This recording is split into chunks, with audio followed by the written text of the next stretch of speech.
Students, today class la trigonometry la example 6.10 பார்க்கலாம்பா.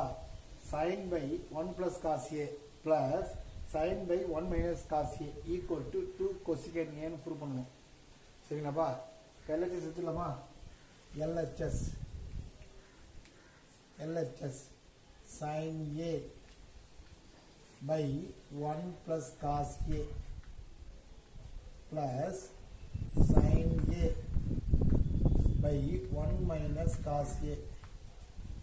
இல்லைப்பா, இன்னும் படுத்தலாமா? Small class போயிடலாமா? டினாமினேட்டர் அன்இக்குவல் ஆகுதா? கிளாஸ் மல்டிப்ளை பண்ணிடலாமா? பாருங்க, கிளாஸ் மல்டிப்ளை பண்ணிடலாம். sin a into 1 minus cos a plus sin a 1 plus cos a. denominator பார்க்கலாமா? a plus b a minus b, a plus b a minus b. Therefore a plus b into a minus b என்ன formula? a square minus b square. சரிப்பா, அப்போ 1 minus cos square t a, cos square a. Solution புரியுதாப்பா? பாருங்க, sine உள்ள மட்டும் விடலாமா?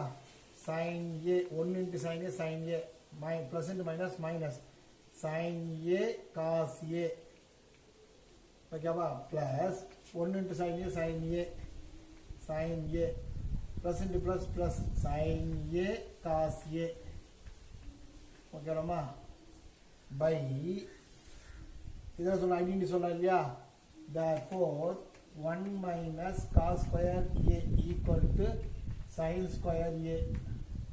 ஓகேமா? So அப்போ என்ன சொல்கிறது? sin square a. அப்போ இந்த மைனஸ் sin ஏவும் ப்ளஸ் sin cos sin ஏவும் கேன்சல் பண்ணப்பா. அப்போ மேலே என்ன வரும்? 2 sin a by sin square a. ஓகேவா? sin square ரெண்டு சைன் இருக்குல்ல, அப்போ சைன் அடிச்சிடலாமா? அடிஞ்சிச்சு. மீதி என்ன இருக்கலாம்? 2 by sin a இருக்கும். நமக்கு ஃபார்முலா தெரியும்.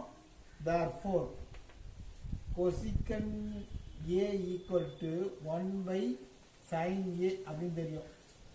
அப்போ 1 by sin, இங்கே 1 by sin a வரும் பிரிச்சா இல்லைங்களா? பிரிச்சு 2 into 1 by sin a. அப்போ என்ன பண்ணணும்? 2 into 1 by sin a cosecant சொல்லலாமா? அப்போ 2 cosecant a. ஓகேவாமா? ஆன்சர் வந்துச்சா பாருங்க. RHS ப்ரூவ் பண்ணிட்டோமா? புரியுதாம்மா? தேங்க்ஸ்மா.